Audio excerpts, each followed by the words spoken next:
Hi, I'm Anoosh. I'm Freddie. I'm Rachel Wearmouth. And I'm Rachel Cunliffe. And on today's episode of the New Statesman podcast, we talk about Labour's angst over strikes, and you ask us, how is Liz Truss's campaign going?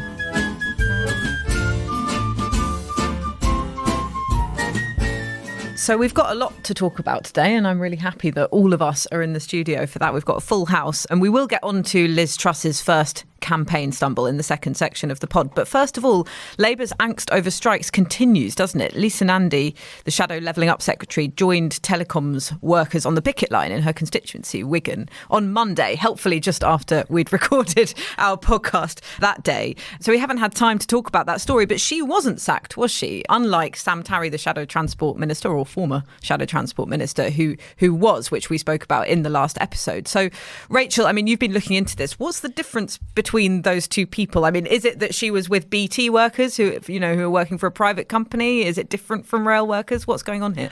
Well, it seems on the surface of it a bit sort of one rule for Sam Tarry, one rule for everyone else. But Sam Tarry was supposed to have been sacked basically for making an unauthorised media interview and then making up policy on the hoof, which was that he believed that workers should get a pay rise in line with inflation or a pay rise above inflation. Mm-hmm. The reason it seems to be different, although the radio silence from the Labour press team is notable in this case. They're on strike too. They're kind of on strike too, is that she basically got permission from Keir Starmer before going. Well, not permission from Keir Starmer himself, but she notified the leader of the opposition's office and said, I'm going to be doing this as a courtesy, I'll let you know. And she didn't make up any new policy while she was there, which also seems to have helped her case. But there still seems to be no definite line from the Labour Party as to whether frontbenchers are allowed to join picket lines or not. And it seems like that'll be sorted out when Keir Starmer eventually comes back from holiday on, I think it's August 15th. Right. So God knows what chaos will ensue God, between then and now. Imagine his inbox. Imagine if he wasn't checking emails in that time. No. I'm sure he was. But yes, it is, this is quite spurious, isn't it? This, someone did a rogue media round, therefore they should be sacked. Most of the time, ministers and shadow ministers won't necessarily be sacked for freelancing on media rounds. I was looking into this, the fact that he was punished because of that one thing, whereas she'd warned them in advance, so she wasn't. I don't think that logic is even washing within Starmer's office. I've heard from one source who described the last couple of weeks as a mess, basically. So it is a mess. And what Nandy's action has exposed is that there are divided opinions in the shadow cabinet over whether or not they should be seen to be supporting strikes. And she obviously has the view that she ought to be going and supporting striking workers in her constituency. And she is close to the Communication Workers Union as well.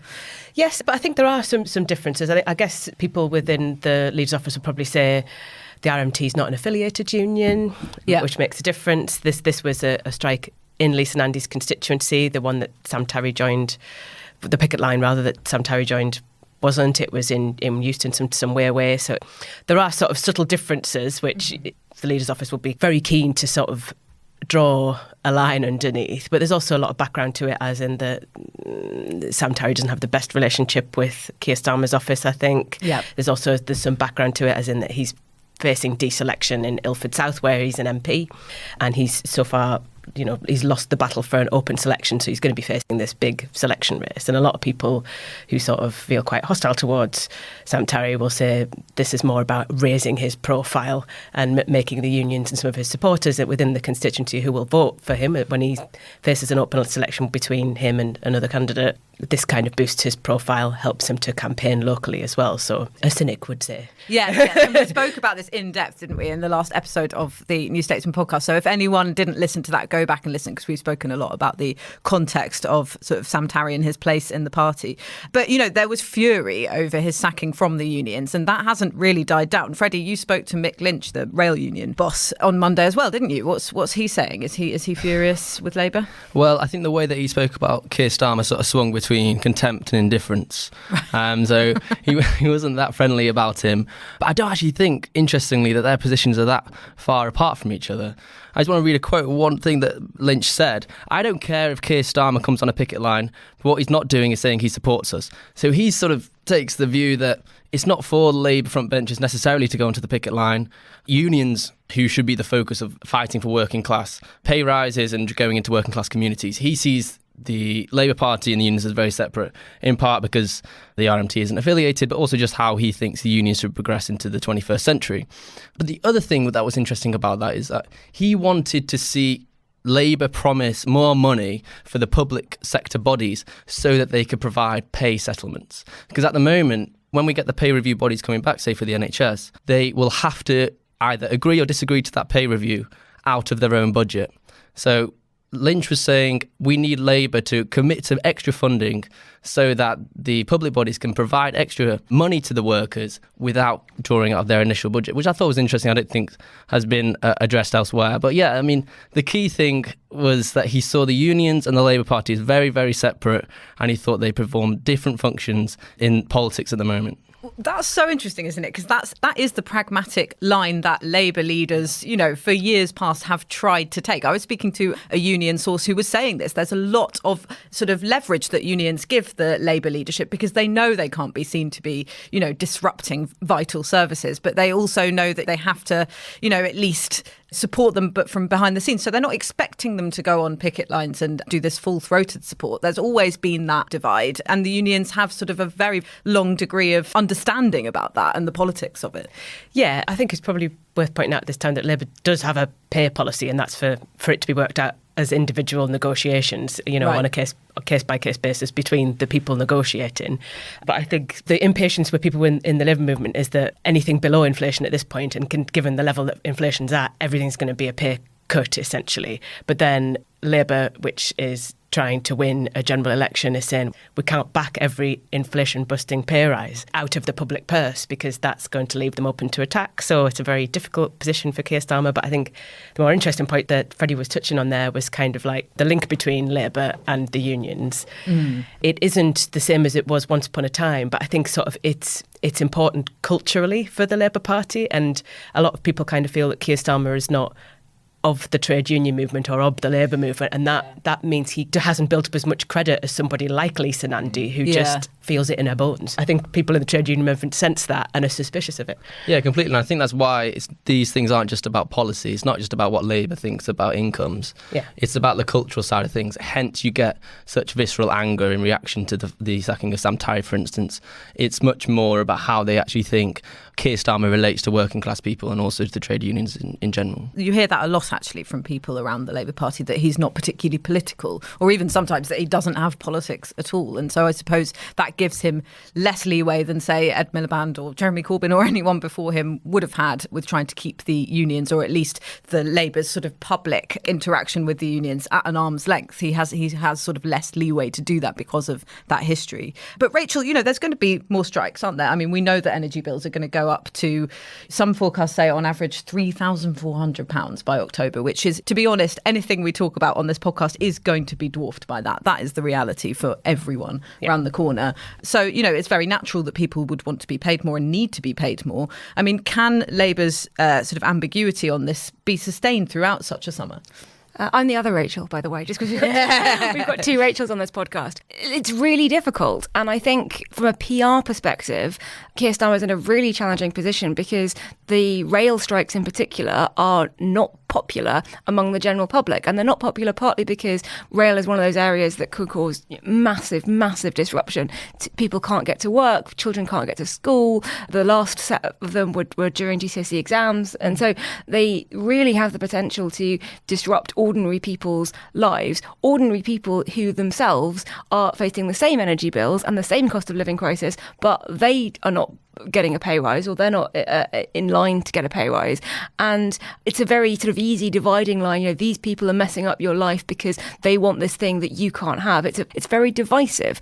And the problem, we had a Conservative government for 12 years, but the Tories, I think, actually did a really good job with the rail strikes of going, nothing to do with us. They're Labour strikes. And you're like, they're not Labour strikes. Labour hasn't been in power for over a decade. These are strikes about circumstances that are the result of successive Conservative governments. But because, one, Labour has close ties to the union, and two, some Labour figures decided to moonlight and go join picket lines, that line of attack worked. So I'm not necessarily defending the sort of Keir Starmer position, but I can see very clearly why he wouldn't want people to go join picket lines, regardless of what his politics are, because it makes Labour look really, really bad.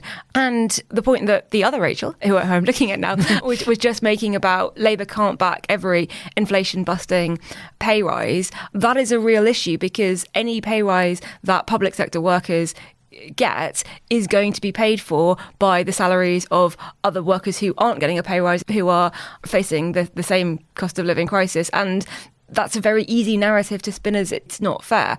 And one last sort of defence of sacking Sam Tarry and not Lisa Nandy. Some very good points made about the different types of union and whether she got permission or not. But also, he promoted himself sort of live on air. He said he was Shadow Transport Secretary and he isn't. And he made up policy doing that. And I think for that alone, he should have been sacked.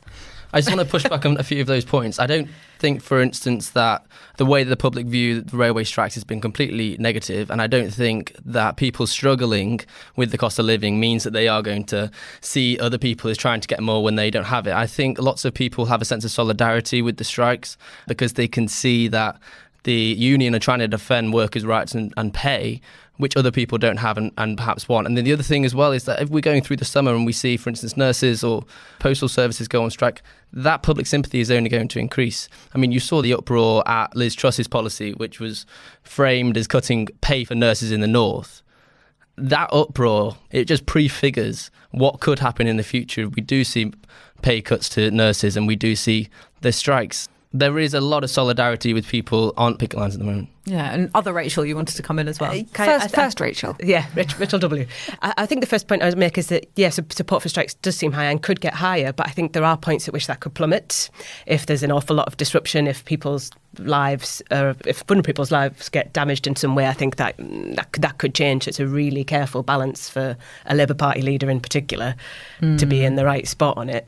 I also think it's interesting that a lot of the language around some of the clashes that will come at party conference for Keir Starmer is, you know, his team would say, we can't go for every inflation-busting pay rise. And there are other people who are quite hostile towards him who feel like they want, Momentum in particular, who said they're going to put forward a lot of motions for inflation-proof pay rises. And, and then the RMT are asking for 8%, and that's below inflation at the minute. And Sam Tarry got up and said that everyone should get inflation pay rises. And I think so that's another reason why he's in a different place to where a lot of people are. But I think it's in both some people on the left interest to keep it vague and for Keir Starmer's team to keep it vague. So because they might land in a different place, and it's just no one can quite get to what they think is reasonable at the minute. And then there's obviously as well, apart from all this, different types of worker. There's some of the lowest paid in an organisation to some of the highest managerial staff who probably already be getting quite a pretty good deal. So it's not as simple as some people are making it out to be at this point. And I think although there's going to be a lot of clashes at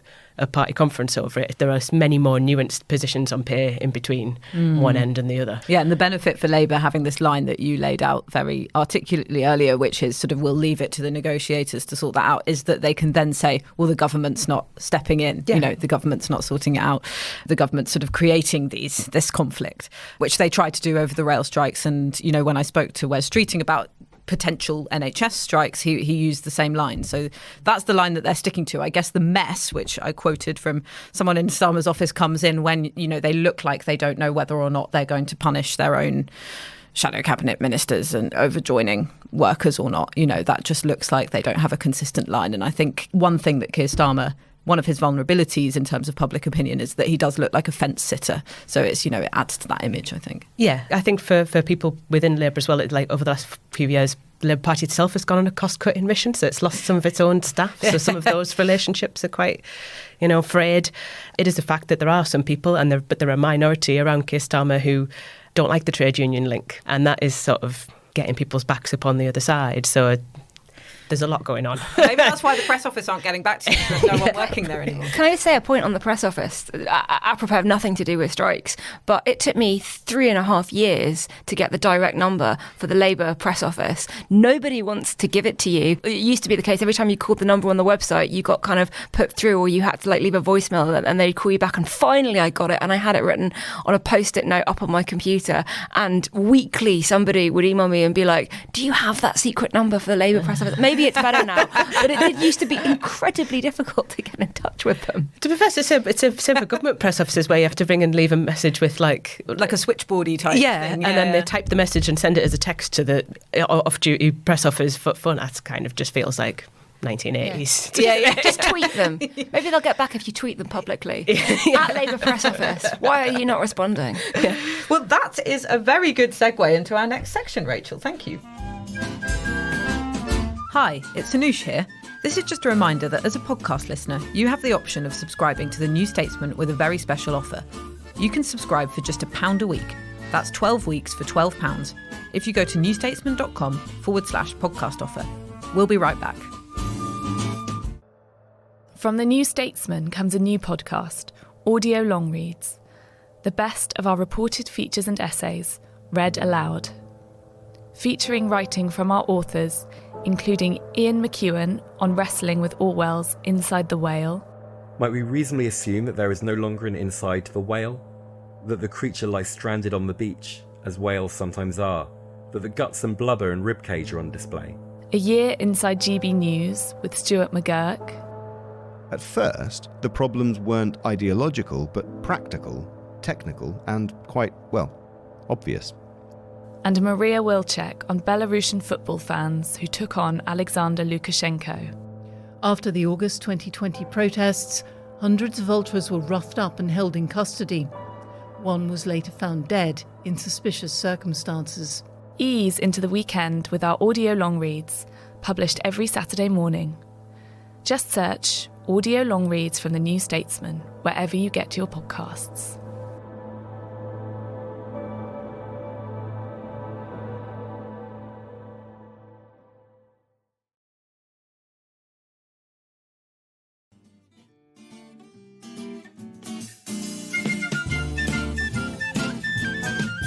And now it's time for a section we like to call You Ask Us. So we have a question from Liam. Thanks for writing in, Liam. Liz Truss said in the BBC debate she deleted Twitter from her phone. What does this say about her campaign and her communication and presentation style? So, yes, this refers to Liz Truss, one of the Tory leadership candidates, saying during the BBC debate when she was asked about that Nadine Dorris tweet about the price of her earrings compared with the price of Rishi Sunak's clothes, that she deleted Twitter from my phone for the campaign. Now, I don't know whether this means that she's stopped looking at Twitter altogether. I've asked her SPAD, I've asked her campaign team, they haven't told me. So there's maybe a theme they don't here, know. isn't there? Yeah, yeah, exactly. Yeah, maybe I should ring the Labour press office. They have the answer to that. But yes, I don't know whether that means that she's stopped sort of looking at politics through a Twitter lens, but it is an interesting question. And I think you'll all remember from Boris Johnson's, I think, last PMQs, although he kind of had two last PMQs, didn't he? Where he forgot about the second one. Yeah. He said something like, remember, above all, it's not Twitter that counts, it's the people who sent us here. So obviously that sort of conversation about how much politicians should be using Twitter and framing the way that they speak through what's going on Twitter is a live debate. Rachel, I mean, you use Twitter a lot. I'm sure our listeners won't disagree with me and you won't mind me saying. Do you think it's a problem in terms of how our politics is done? It's definitely a problem in terms of my productivity. When I saw that she deleted Twitter off her phone, part of me was like, you're the Foreign Secretary. Why do you have Twitter on your phone in the first place? And I remember, I mean, it shows how quickly technology has come on, but Tony Blair never had a mobile phone when he was Prime Minister, and any calls that he wanted to make were done through aides and his diary secretary or whatever, and they always knew who they were talking to. And there were big problems when Gordon Brown became Prime Minister because he had a mobile phone beforehand, and all the Downing Street staff wanted to take it off him because they wanted that formality of we know who the Prime Minister is talking to at any one time, and you know he was used to communicating in a different way. If you think about it now, I mean, Boris Johnson's personal phone number was listed on like a publicly available website, and that came out I think about a year ago.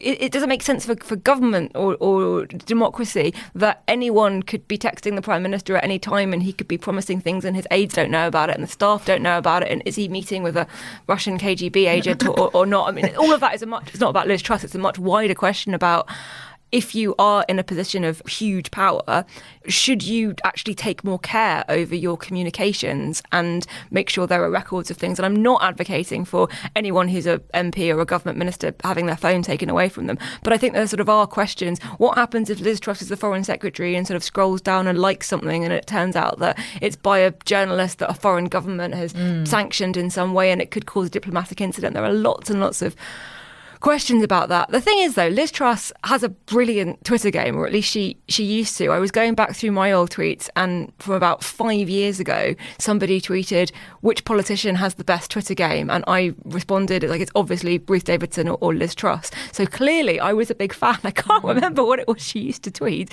but I do remember that she was quite engaged and she has a good social media game.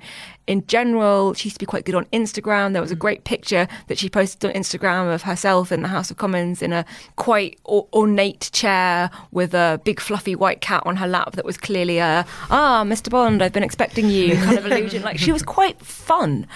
The problem with being quite fun is that, it doesn't necessarily align well with being statesman-like. And I think sort of in this campaign, somebody has probably told her that the risks are too great. The chances of you liking something or getting into a spat that actually makes you look non-prime ministerial are too high. That's what I think has probably happened. Yeah, well, I think her first tweet when she sort of declared that she was running, what did it say? Did it say something like she hit the ground? Hit the ground. Rather than hit the ground running. Full stop. Yeah. So I wonder if she might have deleted it after that. I don't think that was that big of a deal. I think everyone knows, hit the ground running. People knew what she meant. I think there are other things that she's done since that are far. Yeah, we will get onto that. We will get onto that. Yeah, I don't know. I mean, what Boris Johnson was saying about Twitter, he was basically trying to warn politicians against being swayed by the narrative or the consensus that forms on that platform, because so few people use it and it's such a small, unrepresentative percentage of the country, and it's better to try and listen to what's out there than in the bubble. But actually, there was an interesting piece by Cleo Watson, who was a senior aide in Downing Street in Tatler recently, where she actually said there was a screen in Number 10, at least during the COVID times, which was a Twitter word bubble to see what people out there were talking about. So that's interesting. Boris Johnson saying it's not about Twitter, but actually sort of being a slave to the Twitter word bubble. All of these statements from politicians saying, Britain isn't Twitter, stay away from it. All of it's kind of just an acknowledgement that they know that it matters, and they know that that's how people communicate now and where they find out what's important to people. So people talk it down, pretend it doesn't matter, pretend it's trivial, but they're all watching you. They're all, I've had quite texts about my tweets from people from different parties saying, what does this mean? And getting worried about it. It matters to them. If they notice, and they kind of, if it raises a question on an area that they're worried about, they won't just dismiss it as, well, that's just Twitter. They'll be in touch and question you about it. Yeah. I think part of the thing is as well that Twitter is very unrepresentative and it is one of the smaller social media networks, or at least of the big ones, it's the smallest. However, it's where all the political journalists come to hang out. So something might not be seen by very many people on Twitter, but it will be seen by a lot of political journalists. And what are they going to do? Guess what? They're going to write it up in their papers, and then it's going to become more of a story. And I think one thing that I've certainly noticed is that a story will break on Twitter, and then 5 days later, my mum will text me about it, having read it in a newspaper or seen it on the BBC, or like maybe it's turned up in her Facebook feed. So it does feed through. It just takes time. I'm sorry, Mum, if you're listening. Yeah, get with the times, Rachel's mum. So one thing that was going around Twitter, actually, which sort of links to the second half of Liam's question, which was about Liz Truss's communication of her campaign, was the press release which announced her regional pay boards policy, which she then completely scrapped, I think, less than 12 hours later. Is that right? Yeah, I think it's about 14 hours later. Okay, so Freddie, can you take us through this? What was the policy that she was proposing, and then why did she U-turn on it, and then who was she blaming? I would just say it was also very, very tricky to get this press release from the Liz Truss press team. Well, first of all, this was designed to try and reduce Whitehall spending. So the idea was to introduce regional pay boards, which would differentiate civil servant pay around the region. So say, the cost of living is lower in certain parts of the UK, especially compared to London and the South East. You could be able to offer lower pay for the civil servants there. Mm-hmm. Now, lots of the confusion came from a really poorly worded press release, which sort of insinuated that this would then be rolled out to the rest of the public sector, because that was the only way by which you could actually tot up the sums that they provided. which means that they were basically suggesting that in the future, nurses, for instance, in parts of the country, say in the north or the southwest, where there's a lower cost of living, would be paid less than those in London, which in effect is a pay cut for those nurses. So hence there was such uproar, hence there was a quick turnaround on it. So I think the damage was limited by how swiftly they did U-turn. It didn't become a massive national story. I don't think it was comparable, for instance, to the dementia tax debate during the 2017 election. But I do think it demonstrated that some on Liz Truss's team are way too focused on the party membership and are forgetting that if or when she does become Prime Minister, she's going to have to govern for at least 2 years, and then she's going to have to go to the country and try and tell them what she's done in those 2 years. And at the moment, she's so focused on winning over a low tax, more right-wing membership that she's forgetting that. Yeah, and I think you're right about it. I think although it looked like a mess to us on Twitter, I think you're right that the damage control was probably quite swift and quite efficient, because I was in Beaconsfield, the biggest Tory association in the country, speaking to Tory members who, like you say, this kind of policy is pitched towards, which is essentially shrinking the state. And they barely heard about it, and it was, breaking that day. There were one or two mentions which were they were kind of equivocal about it. They were saying that it wasn't necessarily the best look, but also, it made sense in terms of the economy. So, but yeah, I think you're right that it didn't particularly cut through. And actually, we did have a new YouGov poll of Tory members, which showed Liz Truss on 69% to Rishi Sunak's 31%. So she's evidently still the front runner if the polling is to be believed. And YouGov has a good track record with polling Tory members. But Liz Truss did try and sort of blame the media or Rishi Sunak's team for sort of misrepresenting the policy that she was trying to communicate, didn't she, Rachel? Yeah, she sent out a clarification of her press release that said the way it had been reported was willful misrepresentation, was the phrase used. And I've heard people like Brandon Lewis, who is one of her supporters, saying that the thing that was misrepresented was there were a couple of tweets from trade unions and the press release from the Rishi Sunak campaign that kind of hinted that maybe the pay cuts were going to be immediate. And to her credit, the original policy did say in the long term. However, broadly, it was reported accurately. And the fact that Freddie made, you can't make the savings. I mean, you probably can't make the savings that she outlined anyway, whatever you do. But you certainly can't make the savings. The headline figure was savings of £11 billion without doing it for all public sector workers everywhere. So that was fair representation and it was accurate. And she's now going on saying it was never the policy. They've said that regional pay boards, it's not that they've been scrapped, it's that they were never going to be on the cards anyway. And I've actually written about this for the New Statesman website this week. We talked about it on this podcast, about how Liz Truss is sort of channeling Margaret Thatcher, which obviously she's trying to do. But actually, this is straight from the Boris Johnson playbook. Something happens, it gets criticised and you go, nope, never happened. But we've got evidence of it happening. Nope, media, dark forces, nothing to do with us. Totally misrepresented. And if you do that, you don't have to apologise or explain. And I think maybe that's why it hasn't become more of a story outside of the politics Twitter bubble, is because she just denied it ever happened, which is sort of quite weird, but also quite effective. And then just very quickly in terms of how they got there in the first place, I think these figures came from a report from the Taxpayers Alliance, which is a right-wing think tank. And they are always putting out reports that say you could save X billion by doing this or X, Y, Z.